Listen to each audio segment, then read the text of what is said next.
स्थापकाय च धर्मस्य सर्वधर्मस्वरूपिणे अवतारवरिष्ठाय Ramakrishnaय te namaha. We are in Surendra's house, listening to Sri Ramakrishna singing. The second song Sri Ramakrishna sang is coming forth with all positivity of a sadhaka. Repeat, O my mind, my Mother Durga's hallowed name. He is addressing one's own mind. This is one of the characteristics of the spiritual aspirant who has not come to such a state of giving knowledge to others.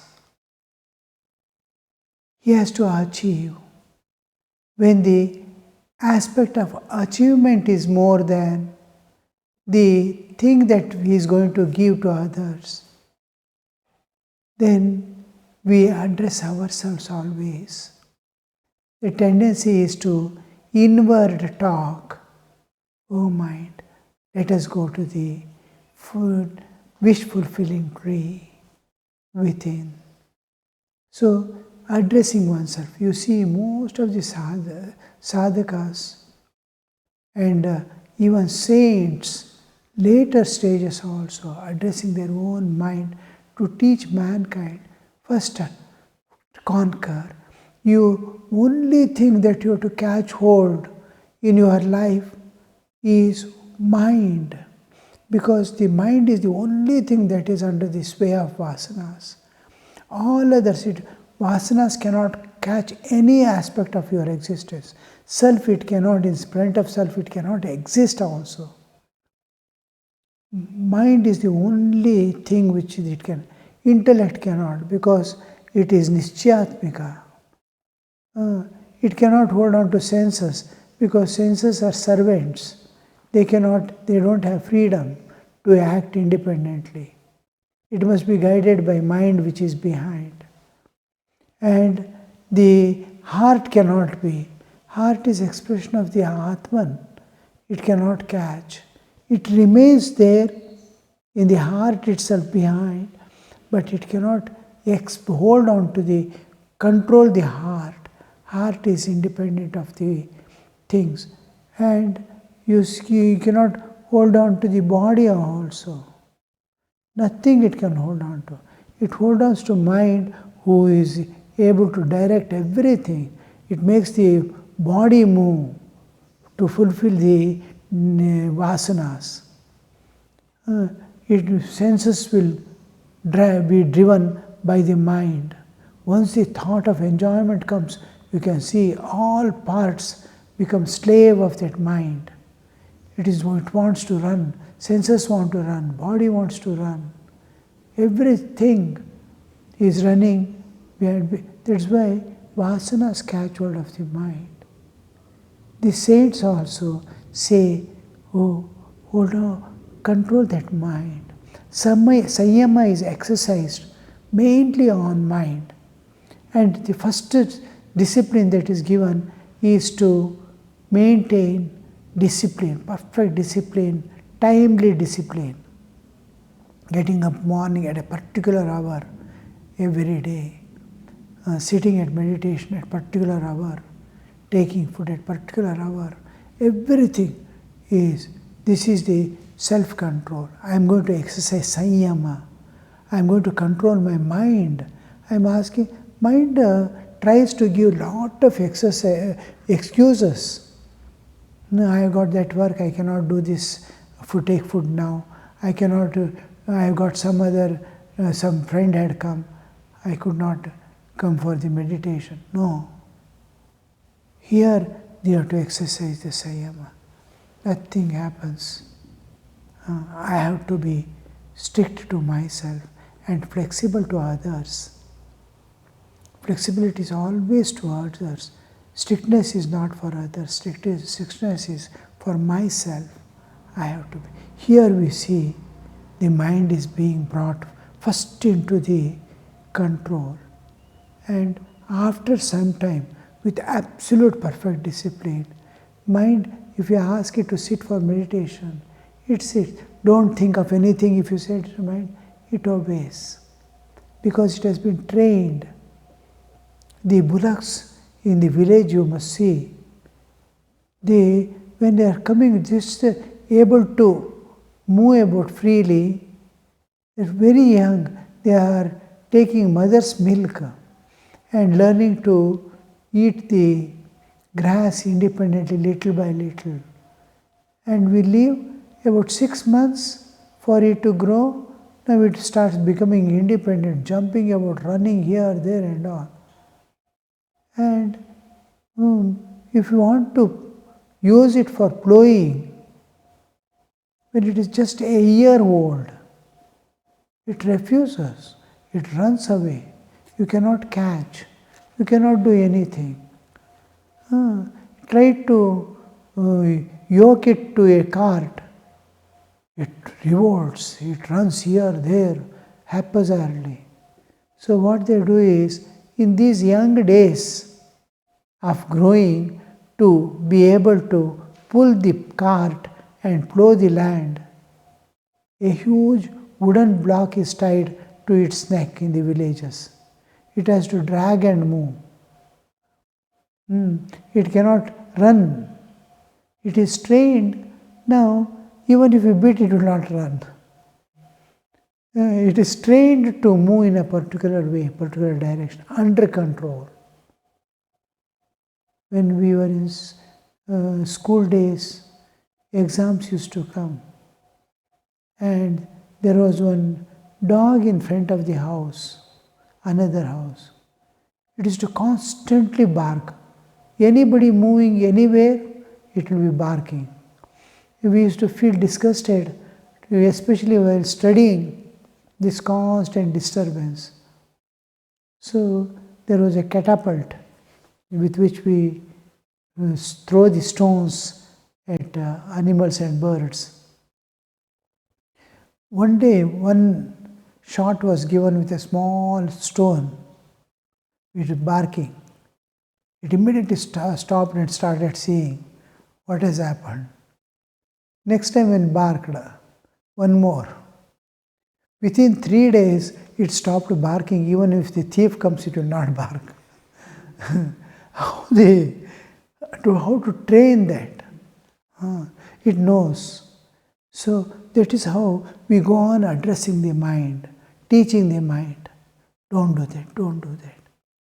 Do this, do this, do this, do this. It forms a groove in the mind to constantly repeat, constantly think. It doesn't go out of the groove. So it is addressing the mind. Repeat, O mind, their own mind they address.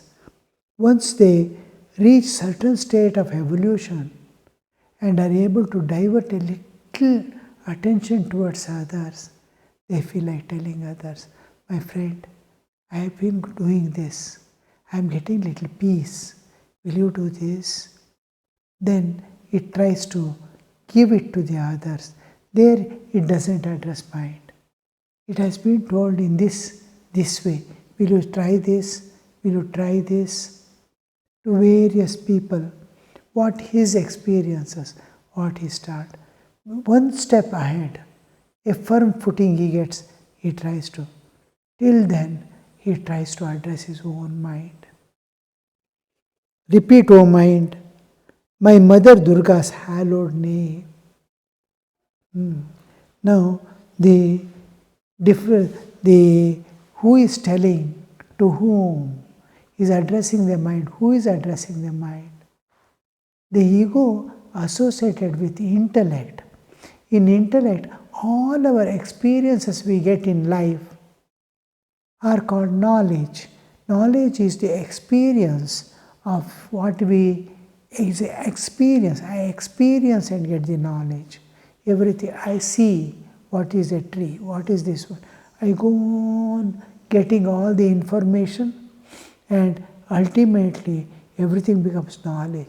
This knowledge, when other experiences and counter experiences make it analyzed, and is like a curd, churned and butter taken out. Oh, this is the right thing. I've experienced all these things, and out of that I take out the certain knowledge, the essence of the whole experiences. The experience itself will make me take out that experience.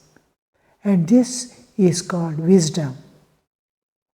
From knowledge comes from the experiences.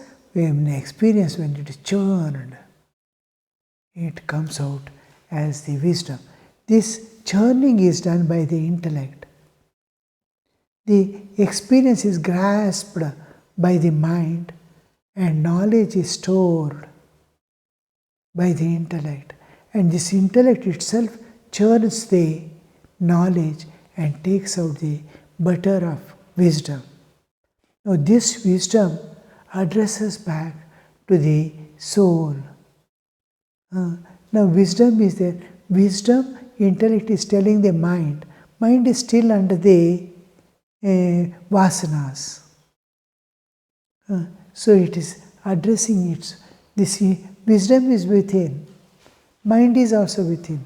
Vasanas are also within. It wants to take rest. It wants to run away. It wants to hide. So it's telling mind. And this, what is the experience? The name is hallowed name. Hallowed name, when we say, it is giving out some light. It's giving out some assurance. My child, don't be afraid. I am here with you. Some assurances, it is associated. When something is associated with reality and with life, like a live power, then we call it hallowed. Hallowed name of Divine Mother, hallowed face of Divine Mother, hallowed hand of Divine Mother, which is assuring fearlessness, like these things. So here the hallowed name, it has seen so many people. Now in our order also, many elder sadhus, when we express all our problems, they said, don't worry, repeat the name of God and keep moving. There was Swami Shantananda in the Belur Math, one of the presidents. He used to always say, Japa Siddhi, Japa Siddhi. You will attain Siddhi, fulfillment. You will attain the ultimate goal of your life just by repeating the name of God. The Ishta Mantra is given to you by your Guru. Go on repeating, go on repeating. The same thing we see in the life of Aghoramani Devi, that is Gopalerma. 40 years sitting in one corner and going on repeating with faith. And one day God has to come, and comes in such a way that the whole fulfillment of her motherhood of divine, association with divine, where most of us, what we do is, we are living in the finite and trying to hold on to the acquire, grasp the infinite. We are living in finite and trying to grab the infinite. This is worldly life. The reverse, the spiritual life or life divine is the other way. I land, I live in the infinite with God. I live in the infinite and hold on to the finite. This is life divine. Worldly life is living in the finite and trying to, it is his false hopes. Living in finite as finite, you cannot hold on to the infinite. You cannot, because you are finite and the living also is infinite. It is a false dream which will never become true. But on the other side, you see the entirely different. You are living in God. You are living in the infinite and holding on to the finite for living in this world. You need small things of life, a little food, little earning, little management, those who are associated, you have to take care, those who are dependent, you are responsible. All these things, finite things, the passing events, everything you will manage. Living in the infinite you can hold on to and see that this one day transcends the limits and I am there forever. This is, I am not going to leave, but standing there I am going to transcend. I see it's a part of my existence. What I was trying to hold on, whatever you are trying to achieve is yourself. Even in the world, worldly, some property or some wealth you want to acquire, you are that. You are seeing a separation from you. That's why you feel like acquiring that. I am not that. I am this body. This is where the error comes into picture. I am this body that I want. When the self-knowledge dawns, with the self-knowledge, all differences dissolve. Myself is there in every self, as self in everyone. Myself, all these things and objects and this is within me. I have nothing to lose, never to lose anything, nor never to acquire. I am there, I am that. So this self-knowledge. So here we see, we are aspiring for a thing. It is Durga's hallowed name.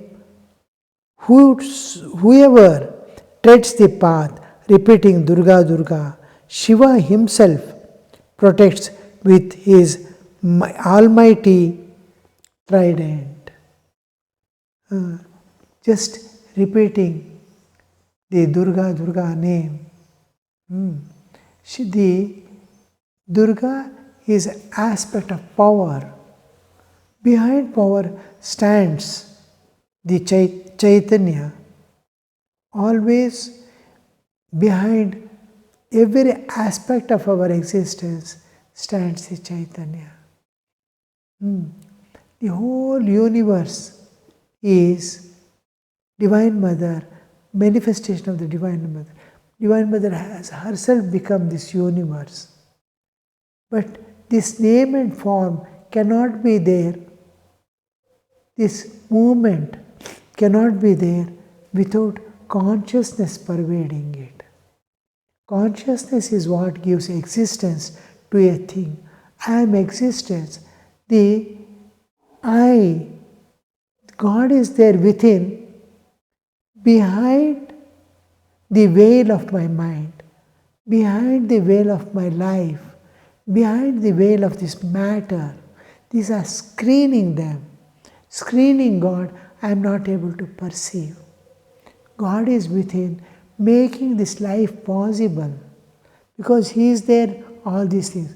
We see television, so many stories, so many things happening. Where is it happening? We are seeing some news we are getting, people moving out, coming, this, everything is happening, everything you are seeing, understanding.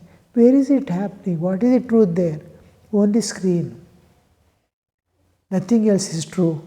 Name and form, everything is moving about, everything is there. We don't see the screen. Screen alone is making everything shine forth. Existence is given by screen.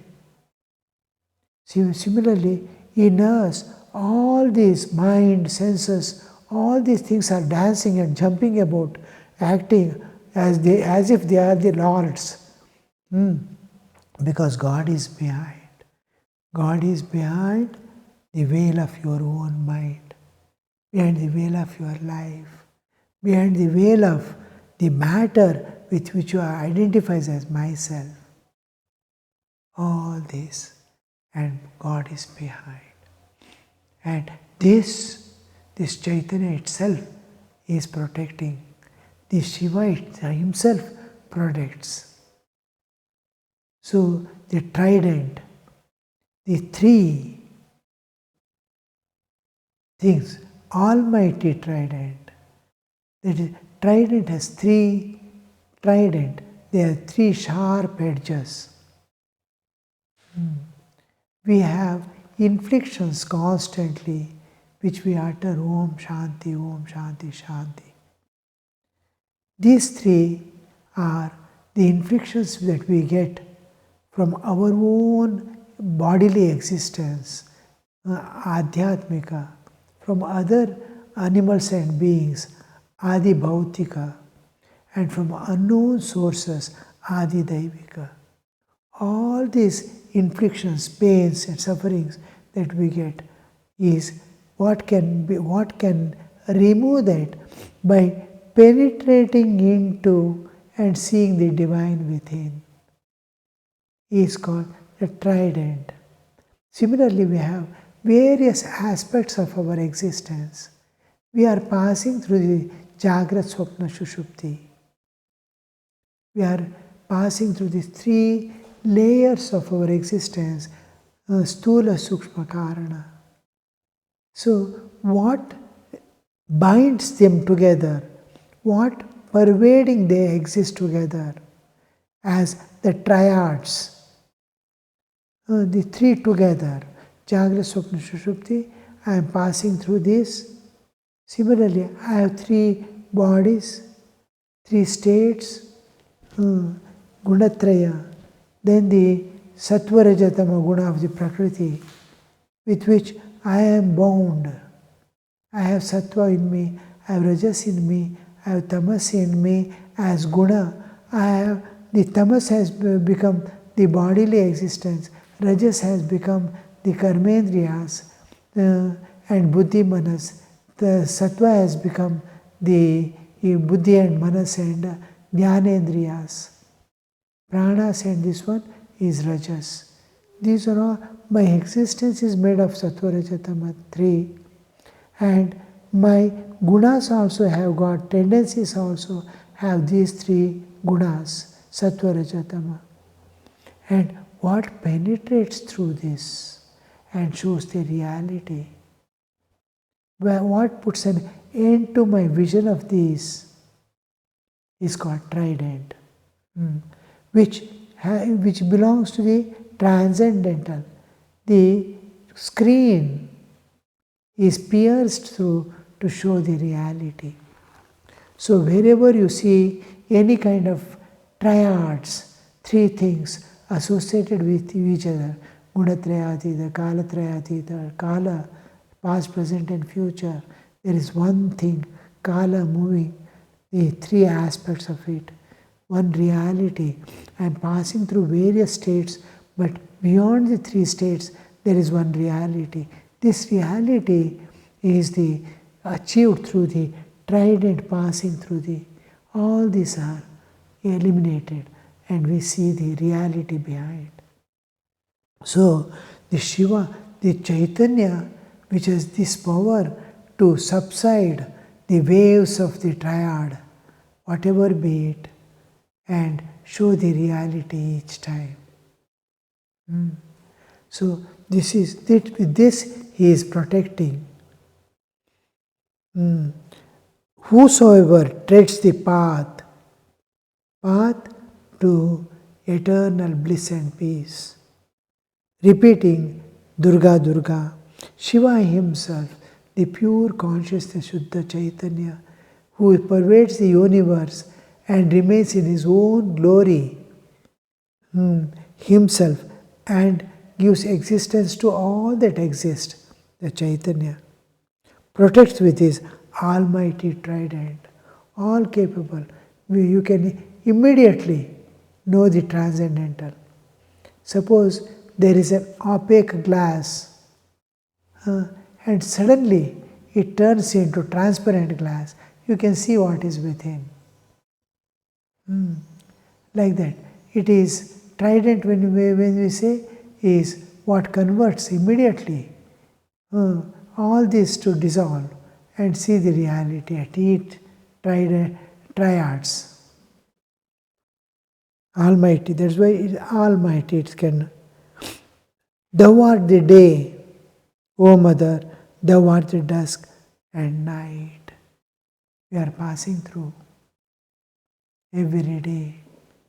I am passing through the day, Kala, the afternoon, evening, again night falls, again the cycle is going on. And as the day comes, our raising movement is there. As the afternoon comes, there is a resting phase. As the evening comes, the whole thing collapsing. The whole nature is entering into darkness. So the states of mind and observances, the nature, its participation in my life, my participation, we don't understand much because of the modern lighting, that we don't understand the difference between nights and day. Every night to night, you will see the moon, phases of moon. What is the difference between Poonam and the full moon day and the dark days of whole passing, climbing down to the Amavasya, the dark days, and ending with the new moon, full moon and new moon. Similarly, again from new moon, the climb to the full moon. How every day you see the nature in a different way at night, and the stars shining, the whole thing, day appearing with all strength and enthusiasm. Afternoon comes, evening slowly comes down. All cows and animals, birds will start flying in the morning. Here they are searching for the food, this, that and all. After they take a little rest and again go for picking up the food. And at night, Godhuli time, all retire back to their nests. So this cycle goes on moving. Whether all that is yourself, how you have become everything. This is the view of a bhakta, to see a glory of Divine Mother in everything of the universe. Om Shanti Shanti Shanti Harihi Om Tat Sat Shri Ramakrishna Arpanamastu.